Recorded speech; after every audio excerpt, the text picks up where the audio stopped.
না, তুমি জিনাই যাবে না। আমার আল্লাহ বলে বান্দারে, হে আমার বান্দেরা, তোমরা জিনা, তোমরা বেবিচারে পথে যাবে না, বেবিচার করবে না, বেবিচারের কাছে তোমরা যেও না। কেননা সেটা হলো অশ্লীল কাজ, সেটা হলো মন্দ পথ। মারে হে ভাইজান আমার, আপনার স্ত্রী যদি আজকে কালকে সকালে বলে আমার স্বামী আমি ইটাহারে যাব বা রায়গঞ্জে যাব, আপনি তাকে যেতে দিলেন, কিন্তু হঠাৎ করে অ্যাক্সিডেন্ট হয়ে মারা গেল, কিন্তু আপনি বলবেন হায় রে আমার অর্ধাঙ্গিনী, আমার বিবি আমাকে ছেড়ে চলে গেল, এতটুকু আফসোস করবেন। কিন্তু হতভাগা মানুষ রে, আপনার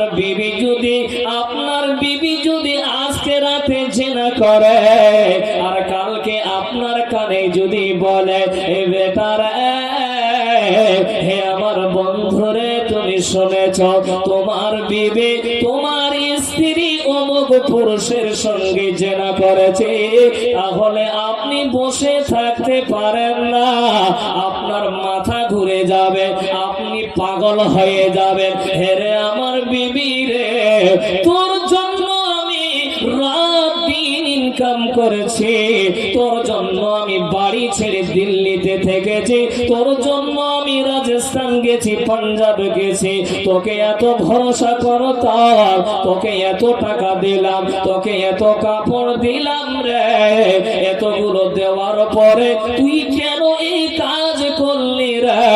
বন্ধুরে, এই জেনা, এই বেবিচারে যদি আপনার স্ত্রী লিপ্ত হয় তো আপনি বরদাস্ত করতে পারবেন না।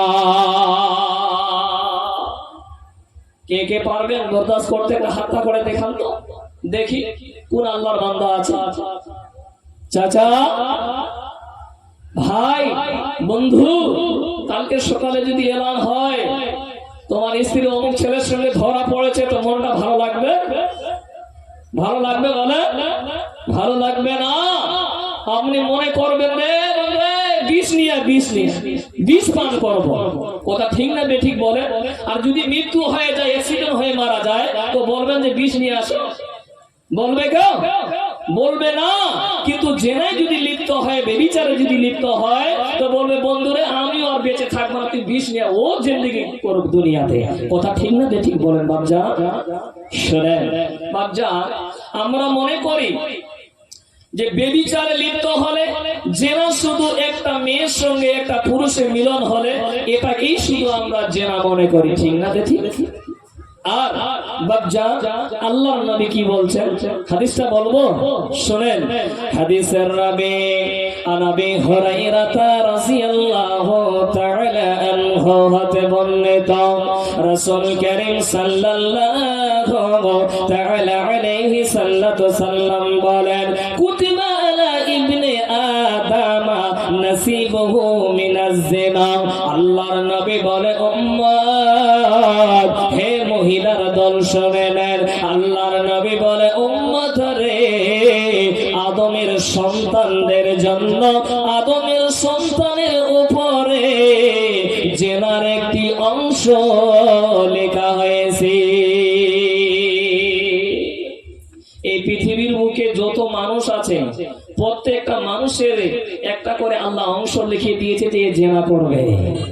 জেনাকে বন্ধ শোনেন, আল্লাহর নবী বলছেন, আপনি মনে করছেন একজন মহিলার সঙ্গে মিলন করলে এটাকে বলে বেবিচার, এটাকে বলে জেনা, কিন্তু আল্লাহর নবী বলে উম্মত, আমার আল্লাহ প্রত্যেকটা মানুষের জন্য একটা অংশ লিখে দিয়েছে জেনা। এক নাম্বার হলো বন্ধু ফাল আইনে জানা হুমান নাযারা। আল্লাহর নবী বলে উম্মত রে, আইনুন মানে হলো আগ, যে ব্যক্তি দুইটা চোখ দিয়ে দেখবে, এই চোখ দিয়েও জেনা হয়।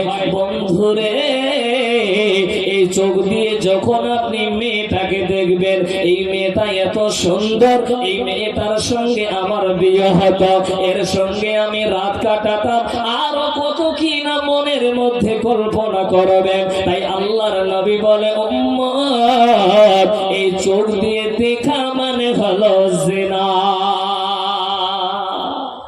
বাপজান, এই চোখ দিয়ে যে দেখবেন এটাও একটা জেনা।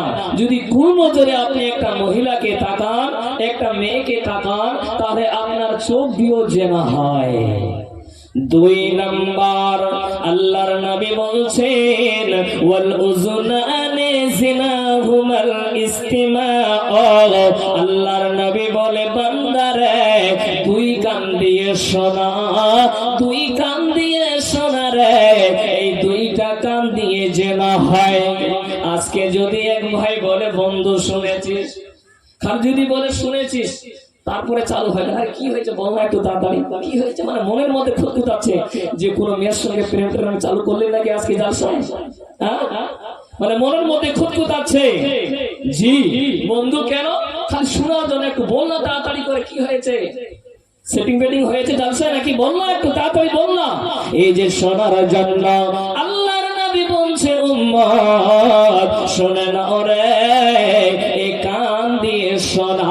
যখন তুমি কান দিয়ে শুনবে রে, তবে সব কথাই নয়, যখন তুমি এই কান দিয়ে শুনবে বন্ধু, চলো ওই মেয়েটাকে পালিয়ে নিয়ে যেতে হবে, ওই মেয়েটাকে ধর্ষণ করতে হবে। এর হতভাগা মানুষ রে, এই কান 2টাও দিয়ে জেনা হয়। 2 নাম্বার হলো। 3 নম্বরে চলেন, আল্লাহর নবী বলছেন আল-লিসানু জিনাহুল কালাম। আল-লিসান মানে হলো জবান। কি বাবা বললাম? লিসানুন মানে হলো জবান। বেটারে হে আমার চাচা জান, এই মুখটা এত ভয়ঙ্কর, এই মুখটা এত ভয়ঙ্কর, এই মুখটা দিয়ে কত রকমের জেনা হয় আমরা জানি না। একটা পৃথিবীতে মোবাইল নামে জিনিস আছে রে, এই মোবাইলটা এত খারাপ জিনিস আবার ভালো জিনিস। এই মোবাইলটা দিয়ে কত রকম যে জেনা হয়। এই মুখটা দিয়ে আমরা আওয়াজ করে, এই মুখটা দিয়ে আমরা বলি ও বান্ধবী রে চলো চলো কালকে কুশমুন্ডি যাব, চলো মান্দায় যাব, চলো রে চলো আমরা একটু 2 জনে আনন্দ করব। হে মার বেটি রে, এই মুখটার কারণে জাহান্নাম যেতে হবে, জাহান্নাম ভীষণ কঠিন মা। এ বাবা মুখটার হেফাজত করবেন বাবা, 2টা হাত ধরে বলবো বাবা জান জাহান্নামের আগুন সহিতে পারবো না। আল্লাহর নবী বলে সাহাবারা তোমরা শোনো রে, শোনো শোনো। আমাকে 2 জন ব্যক্তি এসে ওঠালো, তিনারা বলছেন ইনতালিক ইনতালিক চলো। আমি যেতে লাগলাম, যেতে যেতে দেখলাম একটা লোকের যেন মুখটাতে শিকল লাগিয়ে দিয়ে ওই মুখটা যেন চিরে চুরমাচার করছে। লোকটা কেঁদে কেঁদে আল্লাহকে বলছে আল্লাহ বাঁচাও বাঁচাও, আল্লাহ আল্লাহ বাঁচাও। বন্ধুরে ওই লোকটার কেন শাস্তি হচ্ছে? আল্লাহর নবী বলে মান হাউলায়ে, এরা কারা রে, এরা কারা বলো? তখন আল্লাহর নবীকে বলে ইয়া রাসূলুল্লাহ, ইয়া হাবিবাল্লাহ, আল্লাহর নবী এরা হলো ওই সমস্ত মানুষ যারা পৃথিবীর বুকে মিথ্যা কথা বলতো। আজকে আপনি ফোনটা দিয়ে কত ধরনের মিথ্যা কথা বলছেন, এই মোবাইলটা দিয়ে আপনি জিনার পথে লিপ্ত হয়েছেন। আর এই মুখটা বলছে বল বল বল, মেয়েটাকে তুই ধর্ষণ কর, মেয়েটাকে তুই পালিয়ে নিয়ে যা। এটাকে হেফাজত করতে হবে। এই মুখটা খুব ভয়ঙ্কর বাচ্চার, এই মুখের কারণে জাহান্নাম যেতে হবে। মা বেটি খালা মুখটাকে হেফাজত করবেন মা জননী। এবার চলেন বাপজান আরো আপনাদেরকে একটু আগিয়ে নিয়ে যাই। আল্লাহর নবী বলেছেন যে আদম ছেলে মেয়েদের জন্য কিছু জেনার অংশ আল্লাহ লিখে দিয়েছেন। তো কি কি কারণে জেনা হয়, কোন জিনিস দিয়ে জেনা হয়, এই হাদিসে পরিষ্কার ভাবে জানিয়ে দিচ্ছেন। চলেন বাপজান। তারপরে আল্লাহর নবী বলছেন ওয়ালিয়াতু জিনাহু ইয়াতুল জিনা গালবাতু শোন, আল্লাহর নবী বলে উম্মত এই হাতটা দিয়ে জেনা হয়। ভাই আমার দিকে তাকান, কেউ গল্প করবেন না। আল্লাহর নবী বলে উম্মত রে এই হাতটা দিয়ে জেনা হয়। আমার বন্ধু এখনই বলছে মার একটা মেয়েটাকে পিছন থেকে থাপড়, তোমাকে ঘুরে তাকাবে, তোমার সঙ্গে লাইন হয়ে যাবে। বন্ধুরে এই জন্য আল্লাহর নবী বলছেন হে আমার উম্মত এই হাত দিয়েও জিনা হয়। আবার চলুন বন্ধু আমার, ওয়ার রাজুলু জিনাল খুতা, আল্লাহর নবী বলেন এই দুইটা পা দিয়ে জিনা হয়। আপনি জেনার কাছে যাবেন, আপনাকে দুইটা পা দিয়ে হেঁটে গিয়ে ওই জেনাতে লিপ্ত হতে হবে। আল্লাহর নবী বলে উম্মত এই পা দুইটা দিয়ে জেনা হয়। তারপরে চলেন বাপজান, আল্লাহর নবী বলছেন ওয়াল কলবু ইহয়া ইয়াতামান্না, আল্লাহর নবী বলে উম্মত এই দিল এই কলব দিয়ে জেনা হয়। এই দিলটা, এই যে মন একটা আছে ভিতরে, বারবার খালি বলছেন। আর শয়তান তো ভালো মানুষকে সবসময় বলবে চল চল নেশা পান করি, মদ পান করি, শরাব পান করি, অমুক করি, তমুক করি, অমুকের বেটিকে পালিয়ে নিয়ে যাও। এই সব সময় ওয়াসওয়াসাতে এই কলব, এই দিল, এই অন্তর। তো আল্লাহর নবী বলছেন উম্মত এই দিলের কারণে, এই অন্তরের কারণে, এই অন্তর দিয়ে জেনা হয়। তারপরে চলেন আল্লাহর নবী বলছেন ওয়াসাদুকু যালিকাল ফরদু, আল্লাহর নবী বলে উম্মত রে এই লজ্জা স্থান দিয়ে জেনা হয়। মার বেটিরা এই লজ্জা স্থানের হেফাজত করবেন। যদি আপনি বেবিচারে লিপ্ত হন মা, আপনার কপালে জান্নাত জুটবে না। হে মা বোন আমার, যদি এখনো গুনাহে লিপ্ত থাকেন আল্লাহর কাছে এই টাইমে আল্লাহর কাছে ক্ষমা চেয়ে নেন, আল্লাহর কাছে ক্ষমা চেয়ে নেন, আল্লাহর কাছে মাফ চেয়ে নেন। এই কারণগুলো, এই জিনিসগুলো দিয়ে আমাদের জেনা হয়। বাপজান আপনাদেরকে আরো একটা মূল্যবান হাদিসের দিকে নিয়ে যাই। সহিহ মুসলিমের হাদিস, আল্লাহর নবী সাল্লাল্লাহু তাআলা আলাইহি সাল্লাম বলছেন, খুব গুরুত্বপূর্ণ হাদিস, কেউ কারো দিকে তাকাবেন না, হাদিসটা খালি মনোযোগ সহকারে শুনুন। কোন ব্যক্তি যদি ব্যভিচারে লিপ্ত হয়, হাদিসের রাবী আন উবাদাহ বিন সামিত আন্না নবী সাল্লাল্লাহু তাআলা আলাইহি সাল্লাম বলছেন, হাদিসের রাবী আন উবাদাহ বিন সামিত থেকে হাদিসটা বর্ণিত হয়েছে। রাসূল করিম সাল্লাল্লাহু তাআলা আলাইহি সাল্লাম কি বলছেন? আল্লাহর নবী বলেন ক্বালা খুযু আন্নী ক্বাদ জাআলাল্লাহু নাম, আল্লাহর নবী বলে উম্মত তোমরা শোনো।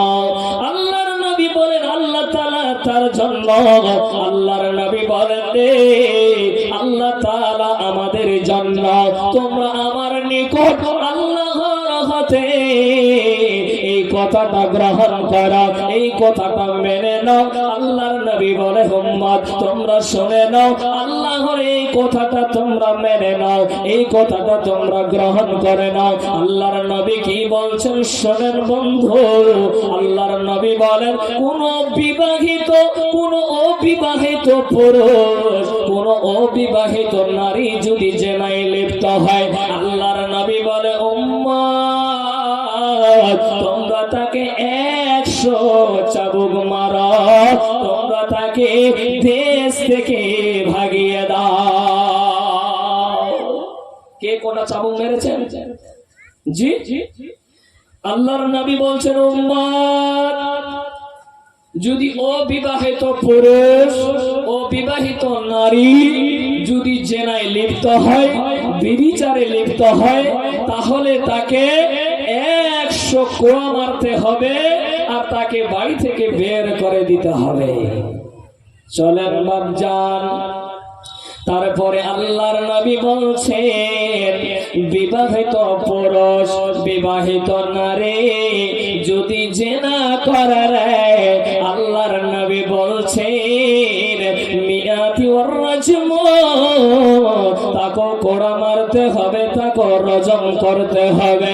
এর বন্ধু আজকে তো রজম করা হয় না।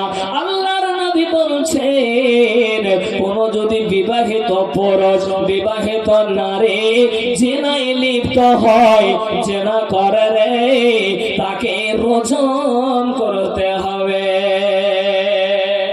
কি করতে হবে চাচা বলেন? কি করতে হবে? রজম করতে হবে। যদি আপনার বিবি জেনায় লিপ্ত হয়, আপনি যদি পুরুষ, আপনি বিয়ে করেছেন, আপনি যদি জেনায় লিপ্ত হন, ব্যভিচার করেন, তো আল্লাহর হুকুম, আল্লাহর নবী বলছেন উম্মত তাকে রজম করতে হবে। কেমন রজম করবেন? আরো একটা হাদিসের দিকে নিয়ে যাই। মুসলিম শরীফের হাদিস 3562 নম্বর হাদিস। আল্লাহর নবী কি বলছেন শুনেন। حديث رابع عن بريدة قال جاء معيس بن مالك إلى النبي صلى الله تعالى عليه وسلم يا رسول الله তাহিরিনী, আল্লাহর নবী গো আমাকে আপনি পবিত্র করুন। মাইস বিনে মালিক আল্লাহর নবীর কাছে এসে বলছেন ইয়া রাসূলুল্লাহ, ইয়া হাবিবাল্লাহ, আল্লাহর নবী গো তাহিরনি, আমাকে পবিত্র করুন।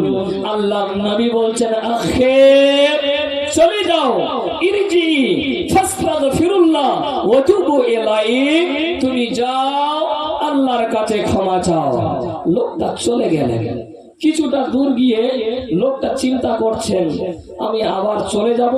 লোকটা ফিরে এসে আল্লাহর নবীকে আবার বলছেন ইয়া রাসূলুল্লাহ, ইয়া হাবিবাল্লাহ, আল্লাহর নবী গো আমাকে পবিত্র করুন। এইভাবে লোকটা যখন বারবার জিজ্ঞাসা করছে, 4 বার হয়ে গেল, তখন আল্লাহর নবী সাহাবীদেরকে জিজ্ঞাসা করছেন, হে সাহাবারা, লোকটা কি পাগল যে বারবার জিজ্ঞাসা করছে? তখন লোকগুলো বলল ইয়া রাসূলুল্লাহ, ইয়া হাবিবাল্লাহ, লোকটা পাগল নয়। আল্লাহর নবী বলেন তাহলে লোকটা কি নেশা পান করেছে? লোকটা কি নেশা পান করেছে? তখন একটা লোক দৌড়িয়ে উঠে গিয়ে লোকটার মুখটা শুনছে যে নেশা পান করেছে নাকি।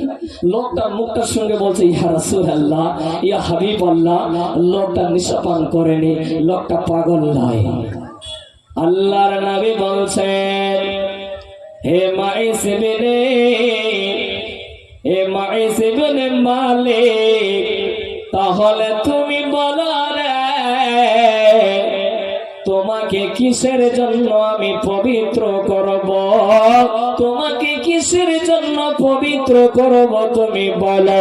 তখন লোকটা বলে ইয়া রাসূলুল্লাহ, ইয়া হাবিবাল্লাহ, আমি বিবাহিত পুরুষ, আমার ছেলে আছে, আমার মেয়ে আছে। ইয়া রাসূলুল্লাহ, আমি জিনা করেছি গো। ইয়া রাসূলুল্লাহ, আমাকে আপনি পবিত্র করেন। আল্লাহর নবী এই কথা শুনলেন, তখন আল্লাহর নবী মাইস বিনে মালিককে বলেন হে মাইস বিনে মালিক রে, তুমি কি সত্যি বলছো? বলে জি ইয়া রাসূলুল্লাহ, আমি সত্যি করে বলছি, আমি জিনায় লিপ্ত হয়েছি, ব্যভিচার করেছি। আল্লাহর নবী আপনি আমাকে পবিত্র করান। মারে বেটি রে, ওই মাইস বিনে মালিক আল্লাহর নবী নির্দেশ দিলেন একটা গর্ত করা হলো। ওই গর্ততে মাইস বিনে মালিককে ওই গর্ততে দেওয়ার পর কোমর অবধি যেন মাটি দিয়ে পুঁতে দিলেন। দিয়ে লোকেরা ওই মাইস বিনে মালিককে পাথর দিয়ে যেন মারতে চালু করলেন। মারতে মারতে লোকটাকে দুনিয়া থেকে বিদায় করে দেওয়া হলো। আল্লাহর নবী লোকটাকে যখন দুনিয়া থেকে বিদায় করে দেওয়া হলো, কিছুদিন পরে আল্লাহর নবী বলছেন সাহাবারা রে, তোমরা মাইস বিনে মালিকের জন্য ইস্তেগফার করো। কেন কেন?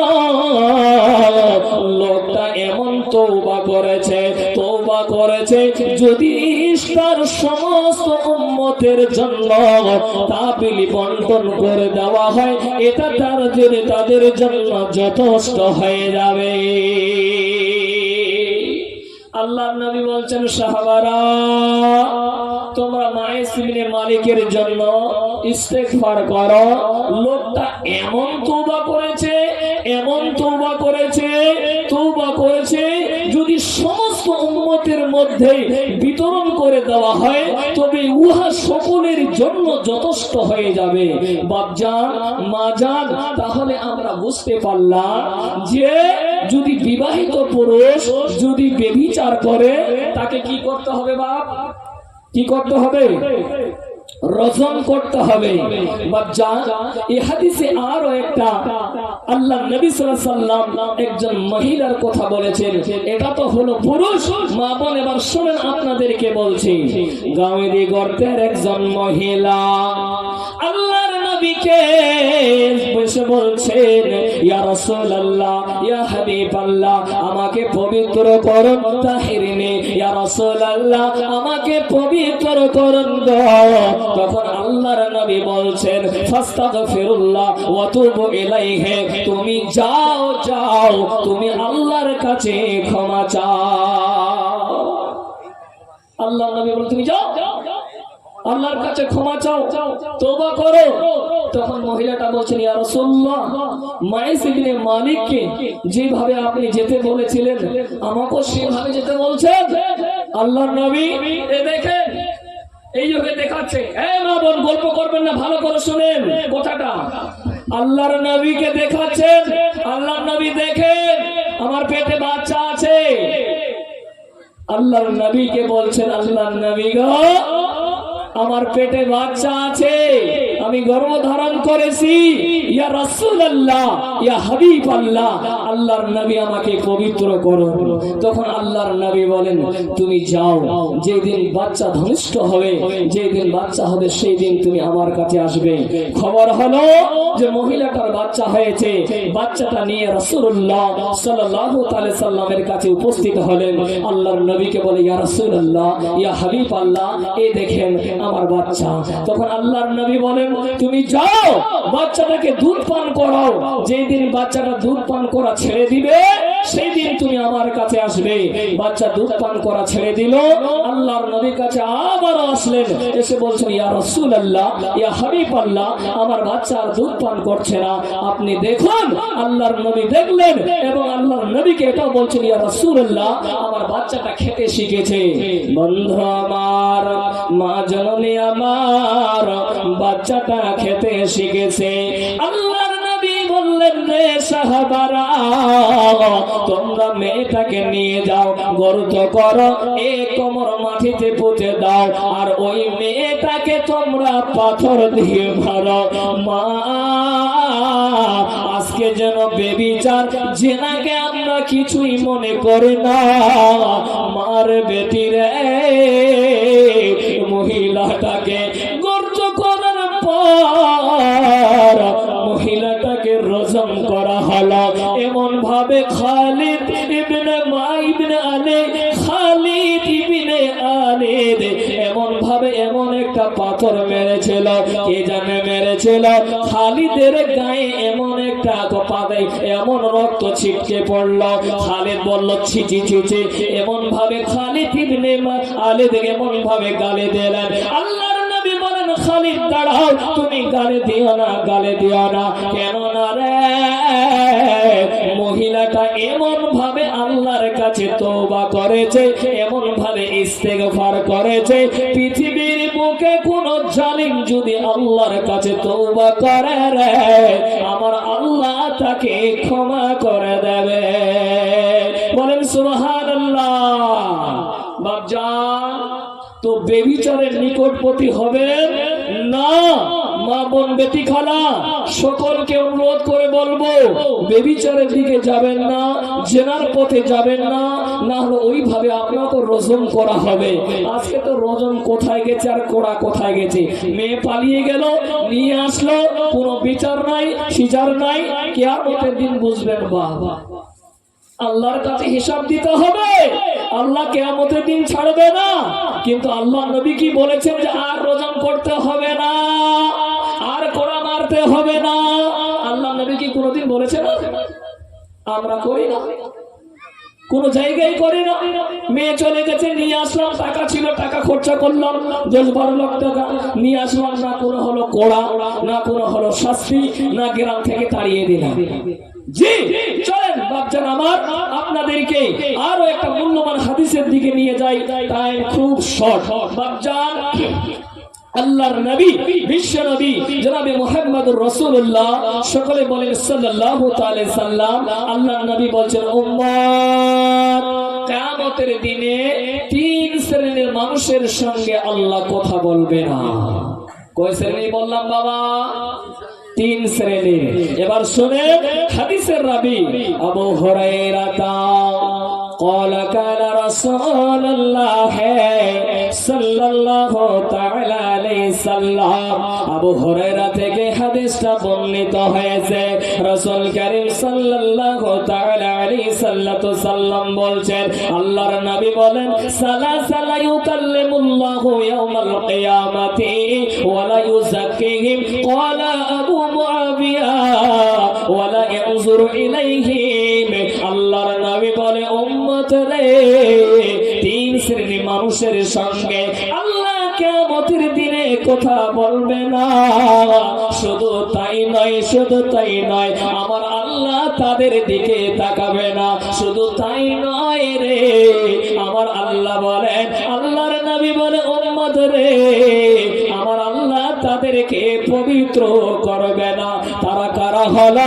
আল্লাহর নবী বলছেন, মার বেটিরে আমার কান খুলে শোনেন। আল্লাহর নবী লাস্টে বলছেন, যে ব্যক্তি ব্যভিচারে লিপ্ত হবে, আল্লাহর নবী বলছেন, আযাবুন আলীমুন শাইখুন মালিক।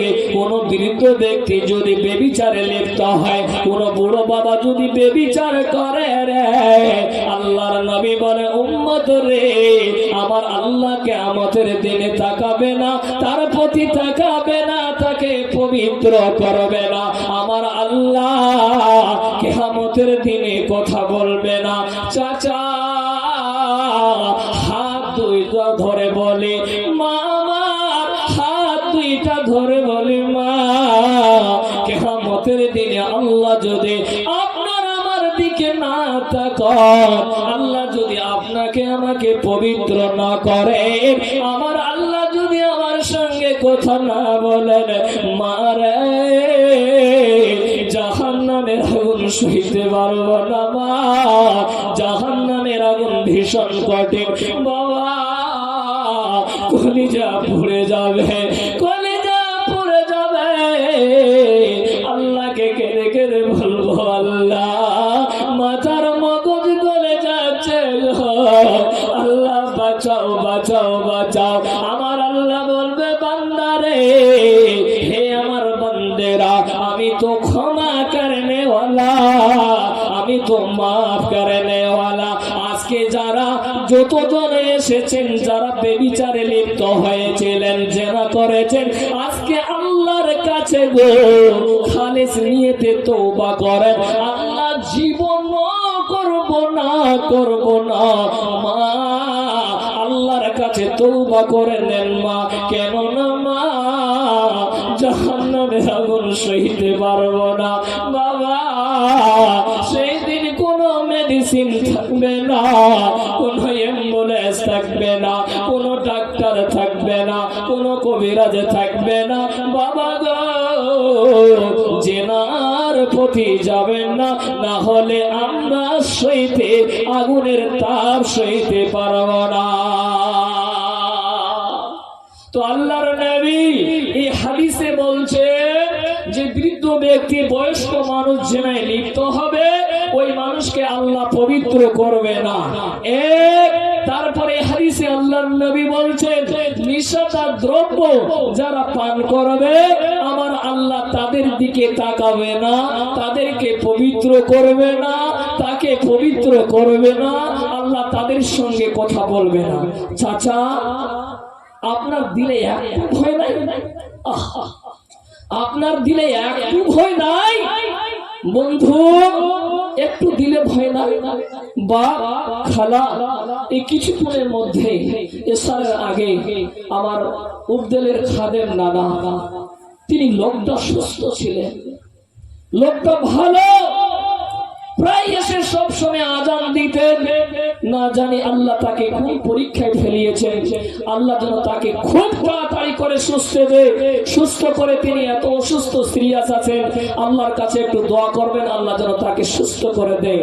বা ভাই বন্ধু আল্লাহ যদি কিয়ামতের দিনে না তাকায়, আল্লাহ যদি কথা না বলে পবিত্র না করে আপনাকে, তো আপনার দিলে একটু ভয় নাই?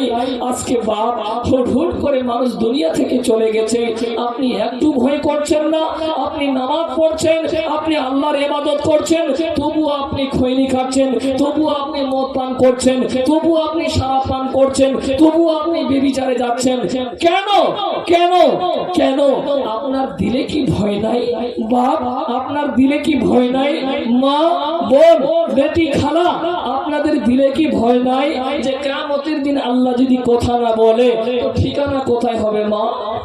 মা জননী শুনেন, ব্যভিচার এত কঠিন, ব্যভিচারের কারণে ব্যভিচারী ও ব্যভিচারিণীর ঈমান ঘাটতি হয়ে যায়। যখন কোন মানুষ, আল্লাহর নবী বলছেন হাদিসে রাবি আবি হুরায়রা রাদিয়াল্লাহু তাআলা আনহু থেকে হাদিসটা বর্ণিত হয়েছে, রাসূল করিম সাল্লাল্লাহু তাআলা আলাইহি সাল্লাম তিনি বলছেন ঈমান কিভাবে ঘাটতি হয়। আল্লাহর নবী বলছেন লা জিনা লা ইয়াজুনু জিনা হিনা ইয়াজিনি ওয়া হুয়া মুমিন। যখন কোন ব্যভিচারিণী লিপ্ত হয় তখন তার ভিতরে ঈমান থাকে না। দুই, কোন ব্যক্তি যদি চুরি করে ওই ব্যক্তির ভিতরে ঈমান থাকে না। আল্লাহ নবী সাল্লাল্লাহু আলাইহি সাল্লাম বলছেন ইয়াশরাবুল খামরি হিনা ইয়াশরাবুহা ওয়া হুয়া মুমিনুন। কোন ব্যক্তি যদি নিশাদার দ্রব্য পান করে, কেউ যদি নিশা খায়, নিশা পান করে, আল্লাহর নবী বলছেন উম্মত তার ঈমানের ঘাটতি হয়, তার ভিতরে ঈমান বলে থাকে না। আপনাদের মুখে কি খৈনি টনি আছে নাকি? আমি যে বলছি থাকে না, একটু জোরে বলা যায় না? না পান টান খেয়ে এসেছেন বললে পড়ে যাবে পানটা? হাই রে মুসলমান বাপজান, তো এই তিনটা কথা মনে রাখবেন। যখন আমি ব্যভিচারে লিপ্ত হবেন তো আপনার কাছে ঈমান থাকবে না, ঈমানের ঘাটতি হবে। এবার চলেন আপনাদেরকে 4 নাম্বার পয়েন্টে বলি, ব্যভিচারের সময় ব্যভিচারী ও ব্যভিচারিণীর ঈমান সঙ্গে থাকে না। কোন ব্যক্তি যখন ব্যভিচারে লিপ্ত হয়, আল্লাহর নবী সাল্লাল্লাহু আলাইহি সাল্লাম বলছেন, কি বলছেন? ইজা জানার রাজুলু খারাজা মিনহুল ঈমান কানা আলাইহা। আল্লাহর নবী বলছেন উম্মত কোন ব্যভিচার যখন ব্যভিচারে লিপ্ত হয় তখন তার ঈমান উপরে চলে যায়। যেমন মেঘ দেখতে পাচ্ছেন আকাশের উপর, যখন আপনি জেনায় লিপ্ত হন, আল্লাহর নবী বলছেন যখন ব্যভিচারে লিপ্ত হয় তখন তার ভিতরে ঈমান থাকে না। ওই ঈমানটা মেঘের মতো ভেসে বেড়ায়। বাপ আপনি ওই জেনে জেনা করছেন, হে যুবক, হে মা, হে বোন, আপনি জেনায় লিপ্ত হয়ে আছেন, সেই সময় আপনার ঈমান নাই। ওই অবস্থায় যদি আপনার মরণ হয় আপনার ঠিকানা হবে জাহান্নাম, আপনার ঠিকানা হবে জাহান্নাম, আপনার ঠিকানা হবে জাহান্নাম।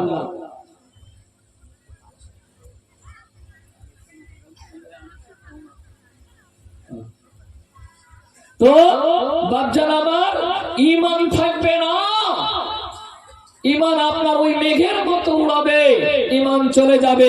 যখন জেনা থেকে আপনি ফিরে আসেন তখন আবার আবার ঈমান আসে। চলেন আপনাদেরকে আরো একটা মূল্যবান হাদিসের দিকে নিয়ে যাই। ব্যভিচার ও মদ পান করলে ঈমান ছিনিয়ে নেওয়া হয়। আল্লাহর নবী সাল্লাল্লাহু আলাইহি ওয়াসাল্লাম বলছেন, মান জিনা ওয়া শারাবাল খামরে নাযাআল্লাহু মিনহুল ঈমান কামা ইয়াখলুকুল ইনসান কামিসু মিনার রাসিহি।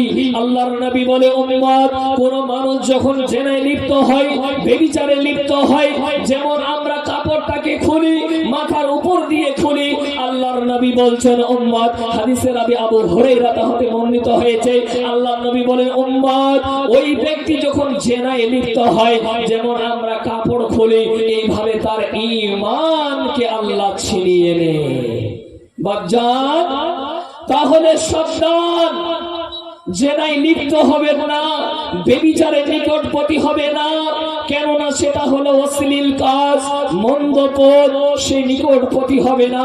আজকের শেষ হাদিস বলে নাকি জি, যেহেতু বক্তা সাহেব এসে গেছে, আপনাদেরকে শেষ হাদিস আজকে বলে যাই।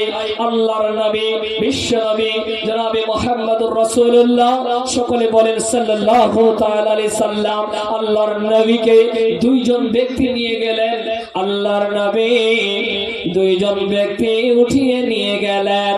যেতে যেতে বন্ধুরে আল্লাহর নবী তাকালেন, কিছু মানুষ যেন এমন ভাবে ফুলে আছে, এমন ভাবে ফুলে আছে, এত উঁচু হয়ে গেছে বন্ধু, এত উঁচু হয়ে গেছে, আর এত দুর্গন্ধ বের হচ্ছে রে। আল্লাহর নবী বলে, উম্মত রে, যদি একটা মানুষ পায়খানা করে, যদি ওই পায়খানার সামনে তার মুখটাকে এইভাবে ধরে রাখা হয়, কোন মানুষ থাকতে পারবে না? না না। আল্লাহর নবী বলে, উম্মত, টয়লেটের মতো যেন গন্ধ বের হচ্ছে, এত দুর্গন্ধ, এত দুর্গন্ধ রে, মানুষ যেন ওই দুর্গন্ধে থাকতে পারে না, পারে না। আল্লাহর নবী বলছেন, মান হাউলায়ে জিবরাইল, এরা কারা, এরা কারা রে? আল্লাহর নবীকে বলছে, ইয়া রাসূলুল্লাহ, ইয়া হাবিবাল্লাহ, এরা হলো ওই সমস্ত মহিলা, ওই সমস্ত পুরুষ, ইয়া রাসূলুল্লাহ, এরা হলো তারা যারা দুনিয়ায় ব্যভিচার করত, যারা জেনায় লিপ্ত ছিল, তাদের পেট যেন গম্বুজের মতো উঁচু হয়ে, তাদের পেট যেন গম্বুজের মতো উঁচু হয়ে আছে। লোকেরা ওই গন্ধই দেখতে পারে না, পারবে না, পারে না, এত দুর্গন্ধ। তারা কারা? যারা জেনায় লিপ্ত হয়েছিল, যারা দুনিয়াতে ব্যভিচার করেছিল। মা আজকে অন্তর থেকে আল্লাহর কাছে তওবা করবেন। আমার আল্লাহ আলিমুল বিজাতি সুদূর, আল্লাহ সবারই খবর জানে, সবই কিছু জানে। আপনি অন্তর থেকে আল্লাহর কাছে তওবা করবেন, নিরাশ হবেন না মা জননী, আল্লাহ আপনাকে ক্ষমা করবে। আল্লাহর কাছে আজকেই তওবা করবেন। আল্লাহ যৌবন কাল ছিল, এই যৌবন কালে আমি আল্লাহ জেনা করেছি, ব্যভিচারে লিপ্ত হয়েছি, আল্লাহ তুমি আমাকে ক্ষমা করে দাও, কোনো দিন ব্যভিচারের কাছে যাব না, নিকটবর্তী হব না। মা জননী হাত দুইটা ধরে বলবো, আল্লাহর কাছে তওবা করবেন। এ বাপ, আর আপনারা বাদাম খান। আমি এত সুন্দর আলোচনা করছি আর আপনারা বসে বসে বাদাম খাচ্ছেন। হাই রে, মনে হচ্ছে জীবনে বাদাম খাইছে, খাই রে। এই অবস্থা আজকে জালসা বাড়িতে আমি যদি বসে বসে বাদাম খান, এখানে হাদিস এবং কোরআনের আলোচনা হচ্ছে, আর আপনি বসে বসে বাদাম খাচ্ছেন আর মজা নিচ্ছেন নাকি? বাপ, কথাটা খারাপ লাগলো? আপনি কোনোদিন দেখেছেন যে মসজিদে বসে করে কেউ বাদাম খাচ্ছে?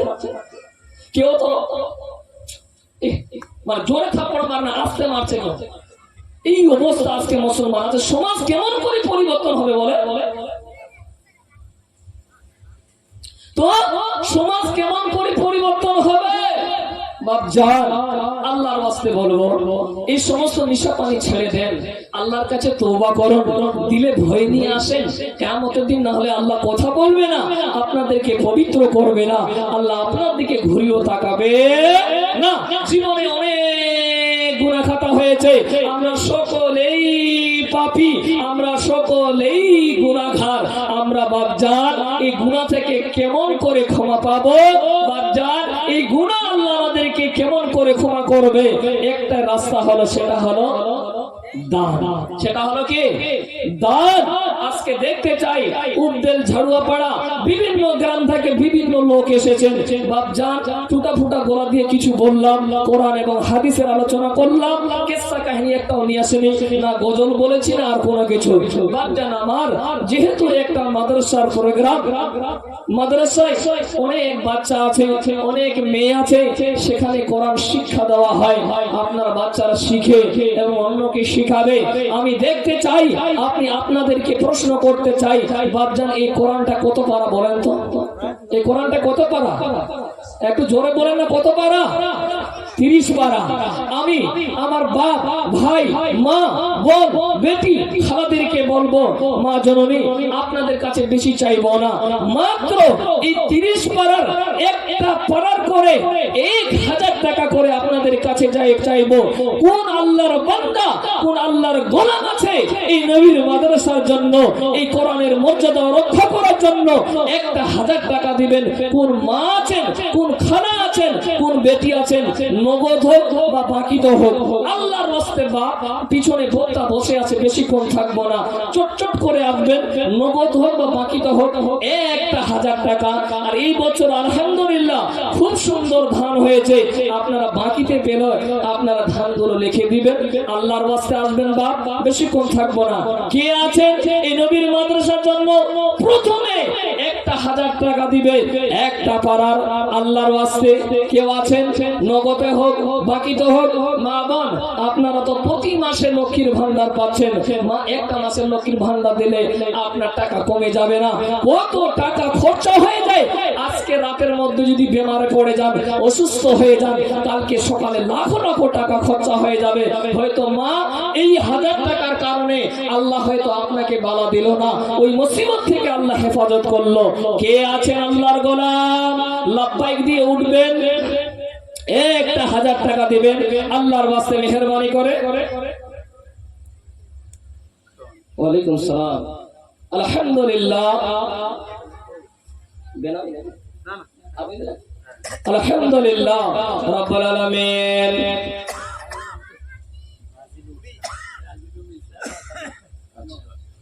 আলহামদুলিল্লাহ রাব্বুল আলামিন। আল্লাহ আমার ভাইজান এই নবীর মাদ্রাসার জন্য আল্লাহ 1000 টাকা দিয়েছে। রাব্বুল আলামিন গো আল্লাহ ভাইজানের দানকে তুমি কবুল করে নাও। আল্লাহ তুমি ভাইজানের বালা মুসিবতকে তুমি দূর করে দাও। আল্লাহ হায়াত দারাজকে তুমি বাড়াইয়া দাও। জীবনের গুনাহ খাতা আল্লাহ তুমি মাফ করে দাও। পরকাল তুমি আল্লাহ জান্নাতবাসী করো। আর কেউ আছেন? বাপ ভাই এটা মনে করবেন না, মাদ্রাসার উপরে হিংসা করেন না বাপ, যতটুকু পারবেন অতটুকু দিবেন। 1000 টাকা করে চেয়েছি, আল্লাহর ওয়াস্তে বলবো বাপ, সকালে বেমার হলে লাখো লাখো টাকা খরচা হয়ে যাবে। আল্লাহর ওয়াস্তে আর কেউ আছেন? নগদ হোক বাকিতে হোক, আল্লাহর ওয়াস্তে, আল্লাহর গোলাম, আল্লাহর ওয়াস্তে আপনার মায়ের জন্য আলহামদুলিল্লাহ রাব্বুল আলামিন। আল্লাহ আমার ভাইজান মায়ের জন্য 1000 টাকা দিয়েছে। আয় আল্লাহ তুমি তার মা জননীকে সুস্থ রাখিও রাব্বুল আলামিন গো। আল্লাহ তুমি তার বালা মুসিবতকে তুমি দূর করে দিও। আল্লাহ হায়াত দারাজকে তুমি বাড়াইয়া দিও। জীবনের গুনাহ খাতা মাফ করে দিও। পরকাল তুমি আল্লাহ জান্নাতবাসী করো। এখানে কেউ দাঁড়ান মা বোনেরা, হয়তো 500, 1000, 100 করে দিবে। আপনাদের কাছে যা আছে 100 হোক, 1000 হোক, 500 হোক, আল্লাহর ওয়াস্তে একটু উঠবেন, আল্লাহর ওয়াস্তে মেহেরবানি করে। বাপজান মা বাবার জন্য দান খয়রাত করবেন, আল্লাহর ওয়াস্তে মেহেরবানি করবা। বেশি টাইম নিব না, মাত্র 10 মিনিট আছে। বাবা তুমি কেমন আছো? বাবা তুমি কেমন আছো? ছোট মাটির ঘরে তোমার কথা হৃদয় মাঝে পড়ছে বারে বারে। আবুল কালাম আজাদ এই নবীর মাদ্রাসার জন্য 500 টাকা দিয়েছে। আলহামদুলিল্লাহ বাপজান 500 টাকা যদি থাকে আল্লাহর রাস্তায় আসবেন, মান টাইমটা নষ্ট করেন না, আল্লাহর রাস্তায় আসবেন। বাবা তুমি কেমন আছো? ছোট মাটির ঘরে কথা হৃদয় মাঝে পড়ছে